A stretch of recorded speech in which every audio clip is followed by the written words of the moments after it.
Summary of the book Germinal by Émile Zola. This is a narrated and annotated summary of the book, accompanied by excerpts from the film of the same name for educational and reflective purposes. All audiovisual content has been edited and selected for transformative purposes. Part 1. The Arrival of the Black Wind. The night spits him out like a forgotten leftover. Etienne Lantier, jobless, homeless, walks under a starless sky, bitten by the March wind, until he reaches the bonfires of a mine in the Montsou region. He is cold, hungry, and has only one fixed idea: to survive. He has just been fired for beating his boss. Now, with his belongings wrapped in a handkerchief, he seeks refuge among the fires of the Voreux, that iron beast that breathes steam and belches smoke. "Good night," he says to an elderly cart driver, covered in a purple wool cape, who answers with a grunt and a cough as black as the earth they are digging. "Work? No, lad. There's no bread here either." This is how Voreux presents itself. A body-eating monster. Etienne watches the miners dragging wheelbarrows in the darkness, barely lit by dirty lanterns and smoking braziers. There he meets Bonamart, an old miner who has been descending into the shaft since he was 8. Half man, half statue, with stiff legs and lungs full of coal, he tells him how his family has dug underground for over a century. "Do you know who owns all this?" Etienne asks. "The shareholders, far away. We've never seen them." That night, Etienne sleeps between the wagons, fueled only by embers and crumbs of humanity. At dawn, the story unfolds in the Maheu family's home, a mining family that represents a vital cell of the working class. Catalina, a 16-year-old girl, wakes up to get her siblings ready. One by one, they get up, their eyes still closed from exhaustion. The father, Maheu, grows irritated by the baby's cries and the lack of bread. The mother, exhausted by poverty, counts the pennies. "What the hell do you want me to do?" she says in a hollow voice. 6 more days until the next paycheck. The house smells of old onions, sweat, and coal. There is no coffee, only recycled water from the day before. Double toasts with cheese and butter are prepared for lunch at the mine, each one measured out with cruel justice. The largest for the father, the smallest for the child. As they leave, the family joins the silent parade of workers who creep like shadows along the road. There are hundreds, perhaps thousands. The day begins with the same brutality with which it ends, without hope, without respite. Etienne, meanwhile, sneaks into the mine. The place is a symphony of machines, cables, and steel. He is allowed to stay until Dansert, the head foreman, appears. No one expects much from him. No one expects much from anyone. There, standing amidst shadows, steam, and soot, Etienne senses that the Voreux isn't just a mine. It's a world, and a trap, and he's already entered. Part 2. Meat for the land. The mine accepts him. Etienne gets a job as a driller thanks to Maheu, who offers to teach him the trade. He descends into the shafts for the first time. A physical and symbolic descent into the heart of darkness. The air is heavy, the tunnels narrow, and the heat, saturated with humidity and dust, stifling. The first few days are a nightmare. His inexperienced body gives way easily, but his mind clings to necessity. "There are no men down here, only tools with lungs," says Maheu, breaking the rock with the cadence of someone who has spent decades fighting against a wall that never gives way. Etienne now lives with the Maheu family. He shares their bread, their misery, their makeshift bed. The house is a crowded nest, with children crammed together like livestock. Catherine, the eldest daughter, also works in the mine, dressed as a boy, her femininity buried under sweat and coal. Something ignites between her and Etienne, a silent attraction, not yet dangerous. But Zachary, her brother, jealous and aggressive, already senses the threat. The weeks pass. Etienne observes, he listens, he learns, not only to cut stone, but to read the signs of the environment. Injustice permeates the air thicker than coal dust. He sees how wages dwindle, how food becomes scarce, how miners fall ill or die, without anyone in the company flinching. And the worst part, the workers accept it as an inevitable fate.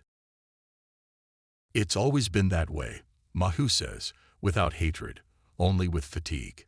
We die like our fathers, and our children will do the same. In this context, Etienne begins to read and speak. He begins to talk about justice, about unions, about a possible new world. His ideas disturb some, excite others. The seed has been planted, but the company doesn't sleep. Hannibal, the director, appears, a cultured and elegant man, locked in his own gilded cage. He lives with his wife in a mansion, separated from the real world by a layer of hypocrisy and boredom. He doesn't understand the workers. He doesn't hate them. He simply doesn't see them. At the bottom of the mine, the men continue digging, as if digging their own graves. Accidents are frequent. One leaves a colleague maimed. The family is left without income. No one answers. The gap between those who work and those who command widens day after day. One evening, Etienne sits with an old anarchist, Rasseneur, who had once been a strike leader. They talk about the future. Violence is useless, says Rasseneur. It will only kill us faster. And resignation, replies Etienne, rage rising in his gut. The earth already smells of storm. Part 3. The Seed Under the Stone. Something is awakening in the belly of the mine. Etienne is no longer just another worker. Now he speaks with a different voice. He speaks of revolution, of unions, of how men were not born to crawl in the dark. His words drift through the tunnels like damp gunpowder, still harmless, but already smelling of fire. In taverns, in homes, during lunch by the dust, Etienne begins to gain followers. The young listen to him with respect, the old with skepticism. Rasseneur, the old anarchist, regards him with a mixture of distrust and nostalgia. And the leader of the miners from another era, Souverine, a Russian nihilist, smiles silently as he sharpens his hatred. Everything is rotten, says Souverine. Only fire purifies.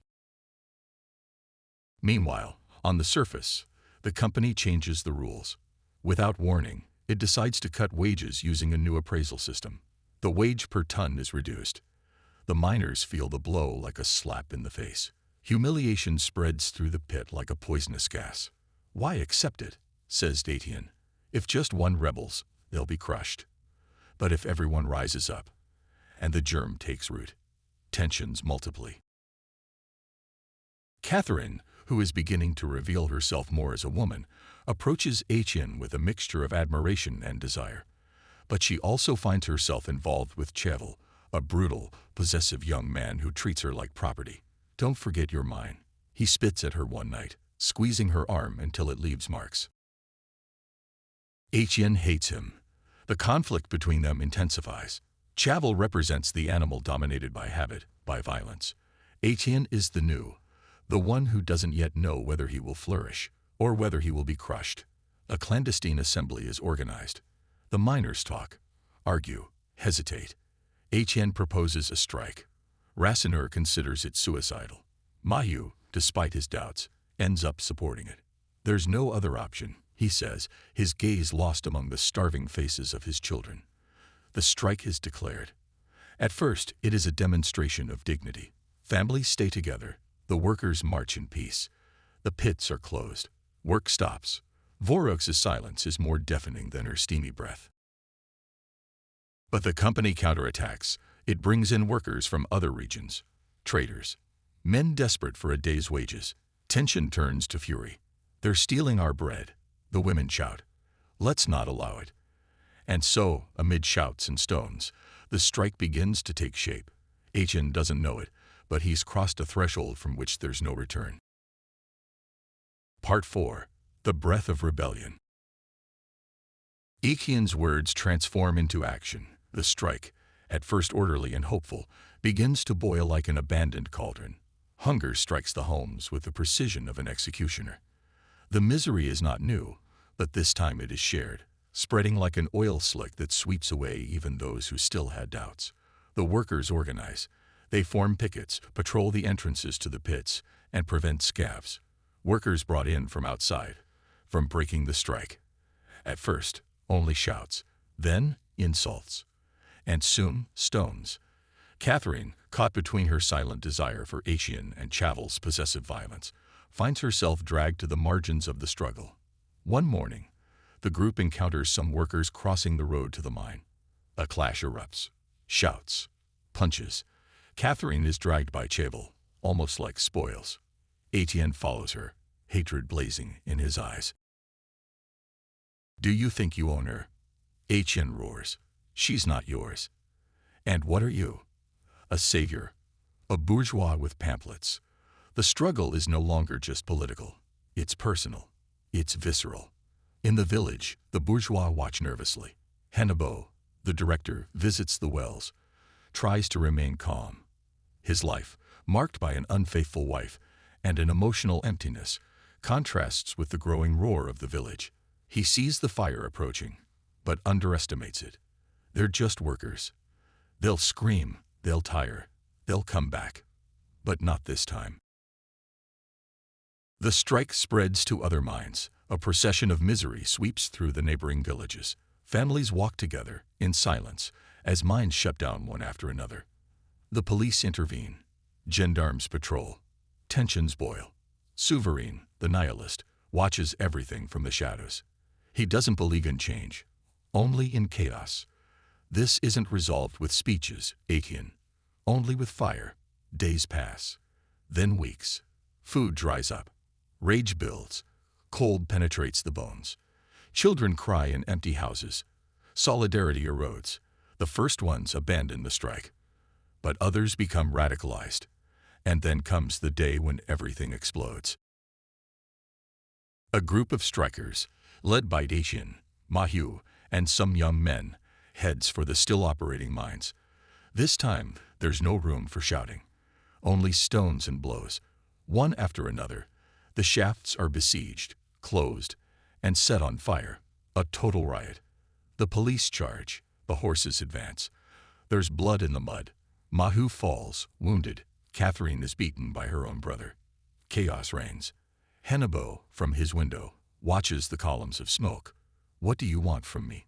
he shouts, though no one hears him. "I didn't decide anything. I'm just a cog in the wheel." But it's too late. The beast is loose, and it won't stop until it devours everything. Part 5. The Bottomless Pit. The fire brought no justice, only ashes. The movement, which began as a cry for dignity, is turning into decay. Hunger is more pressing than ever, and hope has become an empty word. The wells remain closed, but the price has been high. The gendarmes occupy the village. Repression comes not like thunder, but like a winter that never goes away. Arrests, beatings, public humiliation. The authorities parade around on horses while the miners gnaw on roots to trick their stomachs. The Maheu family no longer has bread. Zacharias, increasingly resentful, blames Etienne. Catherine, on the other hand, has become a shadow. She lives with Cheval, who mistreats her and reduces her to a domestic animal. Her once steadfast spirit has buckled under the weight of misery and fear. Etienne struggles to maintain the group's cohesion, but his leadership is cracking. Rasseneur accuses him of leading them to disaster. Souverine watches him, silent, with a chilling determination. "Do you think the system is broken by strikes?" He whispers to him one night. "It's destroyed from within." The company, meanwhile, plays its last card.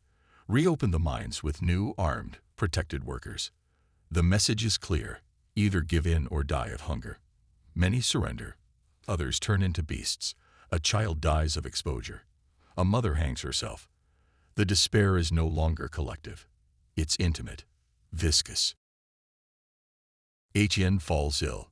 His body, consumed by exertion and guilt, betrays him. For days he raves, cared for by Maheu, the family matriarch, who still holds a faint fire in her chest. When he recovers, something has changed. He is no longer the young idealist. Now he is a man who has seen his own cause die, not because of betrayal, but because of the harshness of the world.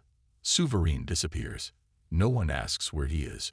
One dawn, a rumble shakes the earth. Sabotage. An explosion in the mine. The shaft collapses. Dozens are trapped. Voreux, silent for weeks, awakens like a monster demanding blood. Etienne runs toward the shaft. Maheu too. Catherine, on the verge of madness, tries to stop them. But it is too late. They are inside. The collapse traps them in darkness. A new hell begins. Part 6. Under the Cry of the Earth. The air is thick, dirty, damp. In the darkness of the collapsed shaft, bodies move like ghosts. Étienne, Maheu, some companions, and Catherine. She has gone down too. Not out of courage, but out of love, or something more complex she doesn't yet dare to name. They are trapped.